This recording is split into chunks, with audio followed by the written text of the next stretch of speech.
Hello everyone, आप सभी का हमारी इस क्लास में स्वागत है। आज की जो हमारी क्लास है वो है क्लास 6 के लिए मैथ की और टॉपिक है वाणिज्य गणित में लाभ हानि। इस लाभ हानि टॉपिक पर हमने एक वीडियो इससे पहले बना दी है।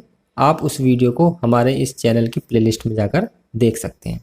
पहले आप उस वीडियो को देखेंगे तो आपको ये वीडियो बहुत अच्छी तरह समझ में आ जाएगी। ठीक है, तो आज की वीडियो को शुरू करते हैं। आज हम आपको ये 6 सवाल सिखाएंगे जो आपको स्क्रीन पर दिखाई दे रहे हैं। 1 2 3 4 5 6। और आज के जो सवाल हैं, जो पहली वीडियो थी हमारी इस टॉपिक पर, वो सीधे केवल लाभ और हानि पर थी। आज जो सवाल है वो लाभ और हानि प्रतिशत पर भी हैं। ठीक है, तो आज हम लाभ और हानि प्रतिशत निकालना सीखेंगे। तो सबसे पहले हम लाभ और हानि प्रतिशत के सूत्रों को देख लेते हैं कि लाभ प्रतिशत का सूत्र क्या होता है और हानि प्रतिशत का। तो ये मैंने लिखा हुआ है आपके लिए, देखिए। क्रय मूल्य में एक बार फिर रिवाइज कर देता हूँ, हालांकि पहली वीडियो में बता रखा है। क्रय मूल्य होता है जिस मूल्य पर कोई वस्तु खरीदी जाती है। विक्रय मूल्य होता है जिस मूल्य पर कोई वस्तु बेची जाती है। ठीक है, तो ये दो मूल्य हो गए, क्रय मूल्य खरीदने वाला, विक्रय मूल्य बेचने वाला। लाभ हानि के सूत्र ये लिखवाए थे। आज हम लाभ प्रतिशत और हानि प्रतिशत के सूत्रों को पढ़ेंगे। तो लाभ प्रतिशत का सूत्र होता है, जो लाभ का सूत्र होता है उसमें बटे में क्रय मूल्य लगा देते हैं और प्रतिशत निकालने के लिए गुणा 100। ये याद करने का तरीका है। अगर आपको लाभ का सूत्र याद है तो लाभ के प्रतिशत का बहुत आसानी से याद हो जाएगा। ठीक है, ऐसे ही हानि प्रतिशत का है। अगर आपको हानि का सूत्र पता है तो उसके नीचे क्रय मूल्य और प्रतिशत निकालने के लिए गुणा 100। दोनों में ही नीचे क्रय मूल्य लिखा हुआ है। तो आज हम इन सूत्रों के आधार पर ही आधारित सवालों को पढ़ेंगे। तो पहला सवाल है हमारा, लाभ या हानि प्रतिशत ज्ञात कीजिए। दो सवाल दे रखे हैं, ए पार्ट और बी पार्ट। क्रय मूल्य और विक्रय मूल्य दोनों सवालों में दे रखा है। अब हमें अपना दिमाग लगाना है कि लाभ हुई है या हानि हुई है, और उसी के प्रतिशत का सूत्र लगाकर लाभ या हानि प्रतिशत ज्ञात करना है। तो शुरू करते हैं पहले सवाल का ए पार्ट। तो सवाल है हमारा, हमें दे रखा है क्रय मूल्य बराबर 800 रुपये और विक्रय मूल्य बराबर 825 रुपये। ये दो चीज़ें हमें इस सवाल में दे रखी हैं, क्रय मूल्य और विक्रय मूल्य। अब हमें देखने पर पता पड़ रहा है कि 800 रुपये में कोई चीज़ खरीदी गई है और 825 में बेची गई है, तो उसे क्या हो रहा है, लाभ हो रहा है। और प्रतिशत में निकालना है तो सीधे सीधे लाभ प्रतिशत का लगा देंगे सूत्र। लाभ प्रतिशत बराबर विक्रय मूल्य माइनस क्रय मूल्य बटे क्रय मूल्य और गुणा के 100। ठीक है, विक्रय मूल्य कितना है हमारा इस सवाल में, 825। क्रय मूल्य कितना है, 800, और बटे क्रय मूल्य कितना है, 800, और गुणा के 100। अब केवल हमें इसे हल करना है। ये एक ब्रैकेट में लिखेंगे क्योंकि ये घटाए जाएंगे, तो बचेंगे हमारे 25। नीचे दोनों जीरो हमारी कट गई, बचा 8।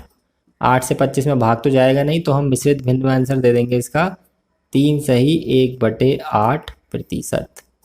ये हुआ हमारा लाभ प्रतिशत। ठीक है, अब चलते हैं इसके बी पार्ट पर। बी पार्ट में हमें क्रय मूल्य दे रखा है सवाल में 500 रुपये और विक्रय मूल्य दे रखा है हमें 480 रुपये। और इसमें भी हमें यही बताना है लाभ हुआ है या हानि हुआ, वो भी प्रतिशत में। तो हम देखेंगे कि 500 रुपये में कोई चीज़ खरीदी गई है और 480 रुपये में बेची गई है, तो हमें हानि हो रही है, मतलब नुकसान हो रहा है। तो क्या करेंगे, हम हानि प्रतिशत का लगा देंगे सूत्र। हानि प्रतिशत सेम सूत्र है, बस नीचे क्रय मूल्य तो ये तो आएगा ही, ऊपर वाली चीज़ें पलट जाती हैं। यानी कि हो जाएगा क्रय मूल्य माइनस विक्रय मूल्य बटे क्रय मूल्य और गुणा के 100। ठीक है जी, तो क्रय मूल्य कितना है हमारा 500 माइनस विक्रय मूल्य 480 बटे क्रय मूल्य 400 और 500 और गुणा के 100। तो सबसे पहले दो जीरो कट गई, 500 में से 480 गया तो 20 बचा बटे 5 और 5 चौक 20, तो ये आ गया 4%। ठीक है, तो लाभ और हानि प्रतिशत निकालने के छोटे सवाल हमने आपको बता दिए हैं। अब हम वर्ड प्रॉब्लम के आधार पर लाभ और हानि प्रतिशत निकालना सीखेंगे। चलिए चलते हैं सवाल नंबर 2 की तरफ। पहले हम सवाल को पढ़ेंगे, समझेंगे उसमें क्या करना है और फिर उसे हल करना सीखेंगे। सवालों को जितनी प्रैक्टिस आप अपने हाथों से करेंगे उतना आप अच्छी तरह से सीख पाएंगे। सवाल पढ़ते हैं। सवाल नंबर 2, एक दुकानदार ने एक किताब ₹10 में खरीद कर ₹11 में बेच दी, कितने प्रतिशत लाभ हुआ? तो आप सवाल को दोबारा पढ़ें। एक दुकानदार ने एक किताब ₹10 में खरीद कर, यानी खरीदने वाला मूल्य यानी क्रय मूल्य कितना दे रखा है? 10 रुपये, ठीक है। और ₹11 में बेच दी तो विक्रय मूल्य कितना हो गया? 11 रुपये। 1 रुपये का फायदा हो रहा है उसे, तो वो इसमें पूछा प्रतिशत में बताइए। रुपये में तो हमने बता दिया 1 का हुआ, पर प्रतिशत में कैसे निकालेंगे? सूत्र से, ठीक है। तो सबसे पहले हम लिखेंगे क्रय मूल्य कितना है। तो क्रय मूल्य हमें दे रखा है इसमें 10 रुपये। फिर देखेंगे विक्रय मूल्य कितना है। विक्रय मूल्य दे रखा है हमें इसमें 11 रुपये, ठीक है जी। और हमें साफ साफ पता पड़ रहा है कि लाभ हो रहा है, और उस पर प्रश्न में भी कह रखा है कि लाभ प्रतिशत बताइए कितना हुआ। लाभ प्रतिशत का सूत्र लगा दो, विक्रय मूल्य माइनस क्रय मूल्य बटे क्रय मूल्य और गुणा के 100। विक्रय मूल्य की जगह विक्रय मूल्य लिखो, माइनस क्रय मूल्य की जगह 10 लिखो। देखो जो जितना मान है वो मैं लिख रहा हूँ बस। क्रय मूल्य के नीचे 10 और गुणा के 100। घटा देंगे इन्हें, 11 में से 10 गया, 1 बचा, 1/10 गुणा 100, 0 कट गई, ये आ गया 10%। ठीक। अब चलते हैं सवाल नंबर 3 की तरफ। 10% का लाभ हुआ उसे इस सवाल में। तो तीसरा सवाल है, एक हीटर ₹180 में खरीदा गया, यानी कि ये क्या हो गया? क्रय मूल्य 180 रुपये, ठीक। और 160 में बेचा गया, ये हो गया विक्रय मूल्य 160। साफ साफ दिख रहा है 180 में कोई चीज़ खरीदी है, 160 में बेची है, तो 20 रुपये का हो गया नुकसान, यानी कि हानि। तो कितने प्रतिशत हानि हुई? प्रतिशत में हमें बतानी है। इसी सवाल की तरह है, बस केवल हानि प्रतिशत का सूत्र लगाना है। तो क्रय मूल्य कितना है हीटर का? 180 रुपये। और विक्रय मूल्य कितना है हीटर का? 160 रुपये। हानि हो रही है, साफ साफ दिख रहा है, हानि प्रतिशत का लगा दो सूत्र। हानि प्रतिशत बराबर क्रय मूल्य माइनस विक्रय मूल्य, नीचे हमेशा क्रय मूल्य ही आएगा, और गुणा के 100 यानी कि 100। क्रय मूल्य 180 माइनस विक्रय मूल्य 160 बटे क्रय मूल्य 180 और गुणा के 100, 0 से 0 कट गई, ये बचा 20/18 गुणा 100। अब 2 से काट लो, 2 धाम 20, 2 निम्न 18, 1000/9 प्रतिशत। ये आ गई हानि प्रतिशत। ये बटे में आई है, पूर्णांक संख्या में नहीं आई है, ठीक है। तीसरा सवाल हो गया। अब चलते हैं सवाल नंबर 4 की तरफ। सवाल नंबर 4 क्या कहता है, पहले सवाल को पढ़ते हैं। चौथा सवाल है, इसे ध्यान से पढ़ें अब जरा, क्योंकि सवाल अब बदल गया है। रमेश ने एक स्कूटर 36,000 में खरीदा, तो साफ साफ दिख गया तुम्हें क्रय मूल्य कितना है? 36,000। वह उसे कितने रुपए में बेचे, यानी कि बेचने वाले रुपये को क्या कहते हैं? विक्रय मूल्य। वो पूछ रहा है कितने में, यानी कि वो पूछ रहा है हमसे, तो जो पूछे चीज उसे मान लेते हैं x। तो कितने रुपए में बेचे, तो विक्रय मूल्य x हो गया कि 30% का लाभ हो। लाभ किस में दे रखा? प्रतिशत में। और लाभ प्रतिशत का लगा दो सूत्र, तिरछी गुणा गुणा कर के x का मान निकल के आ जाएगा। तो क्या क्या दे रखा है सवाल में, पहले वो लिखेंगे हम। उसने खरीदा 36,000 में स्कूटर, तो क्रय मूल्य जो है स्कूटर का वो है हमारा 36,000, ठीक, रुपए। और वो कह रहा है कितने में बेचे, यानी कि विक्रय मूल्य है हमारा इसका x रुपये। ये हमने मान लिया, हम इसे ब्रैकेट में लिख देंगे माना, क्योंकि भैया ये हमने माना है, ये हमें दे नहीं रखा। हमें दे रखा है सवाल में कि उसे 30% का लाभ हो, यानी कि लाभ प्रतिशत हमें दे रखा है 30%। लाभ बराबर दे रखा है 30%। तो इसी से पता चल जाएगा कि लाभ प्रतिशत का हमें सूत्र लगाना है। सूत्र लगा दो। तो लाभ प्रतिशत बराबर, सूत्र है हमारा विक्रय मूल्य माइनस क्रय मूल्य बटे क्रय मूल्य और गुणा के 100। तो विक्रय मूल्य कितना है हमारा x, क्रय मूल्य कितना है हमारा 36,000।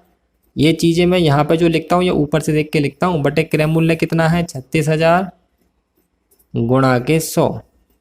और एक चीज़ और दे रखी है, देखो हमें लाभ के नीचे लाभ लिखेंगे 30, प्रतिशत का निशान लगाने की जरूरत नहीं है, 30 लिखेंगे। अब इसे केवल सॉल्व करना है, हल करना है और x का मान निकाल लेना है। सबसे पहले क्या करेंगे, 2 जीरो हम काट देंगे। नीचे वाली जो संख्या है इसकी करेंगे इसमें कैंची गुणा, इसके नीचे 1 रख के 1 की इसमें, 1 की इसमें करेंगे तो यही आ जाएगा x माइनस 36,000 और 360 में कर देंगे जी 30 की गुणा। ठीक है जी, कोई दिक्कत। x माइनस 36,000 तो ऐसे ही रहेगा, इसकी गुणा करेंगे तो ये आ जाएगा 10,800। आप इसे कर लेना। अब x का मान निकालना तो इसे इधर कर लेंगे पक्षांतर। x आ जाएगा 10,800 प्लस के 36,000, दोनों को जोड़ देंगे। देखो पक्षांतर करने पर चिन्ह बदल जाते हैं, इसलिए ये माइनस का इधर आगे हो गया प्लस, तो ये हो गए 46,800। x माना क्या है हमने, x माना है हमने भैया विक्रय मूल्य। तो विक्रय मूल्य आ गया किसका, स्कूटर का 46,800। यानी कि उसने 36,000 में खरीदा, 46,800 में बेचा, तब उसे 30% का फायदा हुआ। अब करते हैं सवाल नंबर 5 को। वो भी इसी तरीके से है, थोड़ा सा उसमें घुमा दिया है, हानि प्रतिशत लगानी है। मतलब सवाल कह रहा है एक टेप रिकॉर्डर 12% की हानि से, यानी कि साफ साफ दिख रहा है शुरू में ही सवाल कि हानि प्रतिशत का सूत्र लगाना, क्योंकि 12 दे रखी है, 880 रुपये में बेचा गया। इस बार बेचने वाला मूल्य यानी कि विक्रय मूल्य दे रखा है, उसका क्रय मूल्य ज्ञात करो। तो इस बार क्रय मूल्य को मान लेंगे x। ठीक है, तो सबसे पहले जो जो चीज़ दे रखी है वो लिख लेते हैं हम। हमें दे रखा है इसमें, एक तो हानि दे रखी है हमें इसमें 12%, और 880 रुपये में बेचा गया टेप रिकॉर्डर, तो वो विक्रय मूल्य है हमारा 880 रुपये। और क्रय मूल्य पूछा तो उसे मान लेंगे हम x। माना क्रय मूल्य बराबर x रुपये। ठीक है जी। अब हानि प्रतिशत का लगा दो सूत्र। तो हानि प्रतिशत बराबर होता है क्रय मूल्य माइनस विक्रय मूल्य बटे क्रय मूल्य और गुणा के 100। अब जो जो चीज़ दे रखी है वो उसके नीचे लिख दो। हानि के नीचे हानि लिखेंगे 12, क्रय मूल्य के नीचे क्रय मूल्य लिखेंगे x, विक्रय के नीचे विक्रय लिखेंगे 880, क्रय के नीचे क्रय x और गुणा के 100। अब इसमें ये तो कटने वाला है नहीं, तो इसके नीचे 1 लगाओ, इसकी गुणा करेंगे इसमें तो आ जाएगा 12 की x में 12x। 1 की गुणा इसमें करेंगे तो ये आएगा, 100 को इसके बाहर लिख लो इस तरीके से। ठीक, इसे हल करना है तो 100 की गुणा करो पहले इसमें।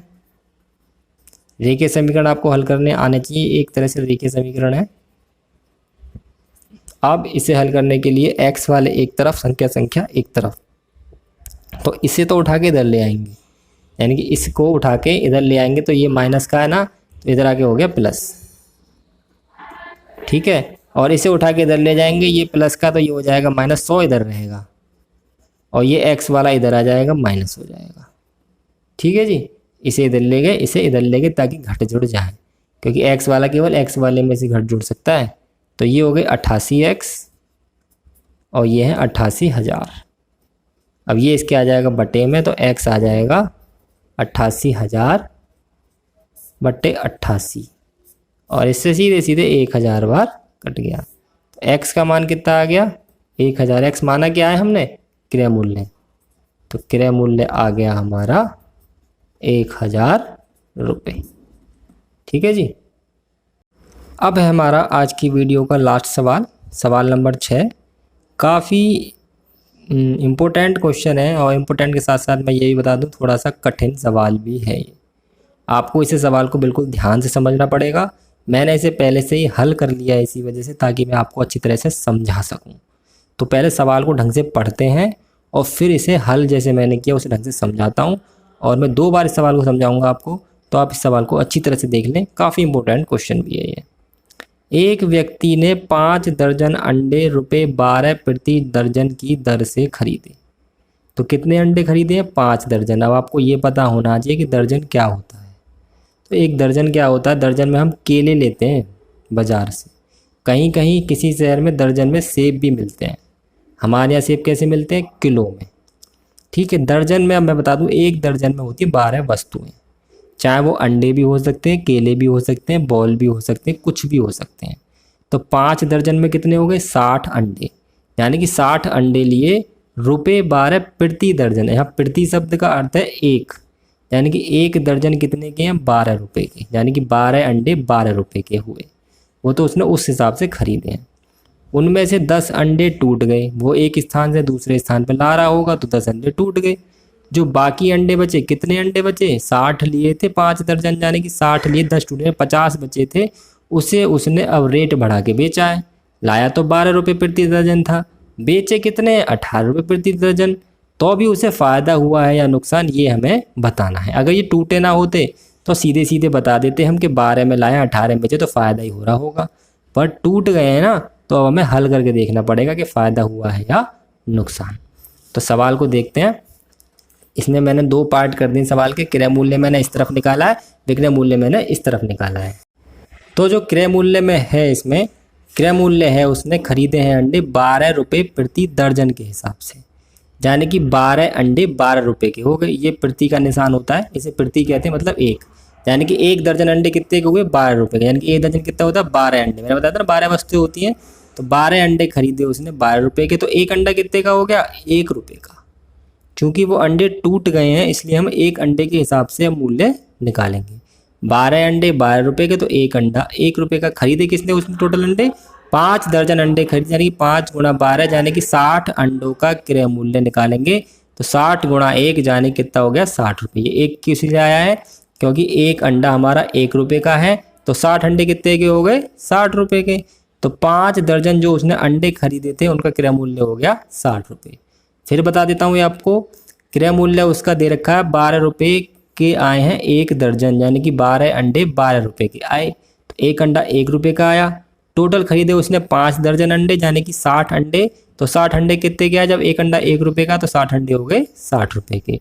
तो ये तो हो गया हमारा क्रय मूल्य। अब बात करते हैं विक्रय मूल्य की। बेचे किस हिसाब से हैं उसने? बेचे हैं उसने ₹18 प्रति दर्जन के हिसाब से। तो विक्रय मूल्य है उसका ₹18 प्रति दर्जन, यानी कि 12 अंडे बेचे ₹18 की दर्जन, मतलब 12 हैं। 12 अंडे बेचे ₹18 के, तो एक अंडे एक एक नियम से निकालेंगे। तो ये इसके बटे में चला जाएगा, भाग कर देंगे तो आएगा 1.50, यानी कि ₹1.5 का। खरीदे कितने का था? ₹1 का एक, बेचा कितने का? ₹1.5 का। अब बात करते हैं अंडे बचे कितने उसके पास, कोई कुछ टूट भी गए थे। तो कुल अंडे थे 60। 60 ही तो खरीदे 5 दर्जन, टूट गए उसमें से 10। तो शेष कितने बचे? 60 में 10 यानी कि 50 बचे। तो 50 अंडों का ही अब निकालेंगे विक्रय मूल्य। तो 50 में गुणा करेंगे, एक अंडा ₹1.5 का आ रहा है, तो 50 अंडे कितने के आएंगे? 50 गुणा ₹1.5 गुणा करेंगे तो आ जाएगा ₹75 का। तो विक्रय मूल्य हमारा आ गया ₹75। दोबारा समझा देता हूं विक्रय मूल्य को। विक्रय मूल्य यानी कि बेचे हैं उसने अंडे ₹18 के एक दर्जन, यानी कि 12 अंडे उसने ₹18 के बेचे हैं। एक अंडा बेचा है उसने 18/12, यानी कि ₹1.5 का। आप वैसे भी हिसाब लगा लें अगर चाहें तो कितने रुपए का आएगा, भाग दे के पता चलेगी। ₹1.5 का बेचा एक अंडा, पर टोटल अंडे 60 लिए थे, पर 60 बचे नहीं है उसके पास। 10 अंडे टूट गए, अंडे बचे केवल उसके पास 50। तो 50 अंडे को बेचा है उसने ₹1.5 के हिसाब से, तो विक्रय मूल्य आया ₹75। अब खरीदे 60 रुपये में, बेचे 75 रुपये में। भले ही 10 टूट गए तो अभी उसे फ़ायदा ही हो रहा है, क्योंकि उसने यहाँ पर इसका रेट बढ़ा दिया है। तो लाभ हो गया, तो लाभ प्रतिशत का लगा दिया सूत्र, विक्रय मूल्य माइनस क्रय मूल्य बटे क्रय मूल्य गुणा 100। विक्रय मूल्य 75 है, क्रय मूल्य 60 है, क्रय मूल्य 60 है गुणा 100। 0 से 0 कट गई, इसे घटा के 15 बचा। 15/6 गुणा 10, काट पीट करके आ गया 25%। तो ये सवाल थोड़ा इंपॉर्टेंट है, थोड़ा अलग सवाल है, इसलिए इसे आप जरूर ध्यान से 1-2 बार वीडियो को रिवाइंड कर करके देख लीजिएगा। तो जो वाणिज्य गणित में लाभ हानि चैप्टर है, लाभ हानि टॉपिक है, इसकी 2 वीडियोज़ हैं और दोनों वीडियोज़ हमने आपको बता दी है। पहली वीडियो प्लेलिस्ट में मिल जाएगी और दूसरी वीडियो हमने आज आपको पढ़ा दी है। तो ये टॉपिक भी खत्म होता है। मिलते हैं आपको अगली वीडियो में। चैनल को सब्सक्राइब कर लीजिएगा, बेल आइकन को दबा दीजिएगा। वीडियो अच्छी लगी तो लाइक कर दीजिएगा, शेयर कर दीजिएगा और कमेंट करके बताइए अगर आपको कोई दिक्कत आती है तो। आज की वीडियो खत्म होती है। धन्यवाद।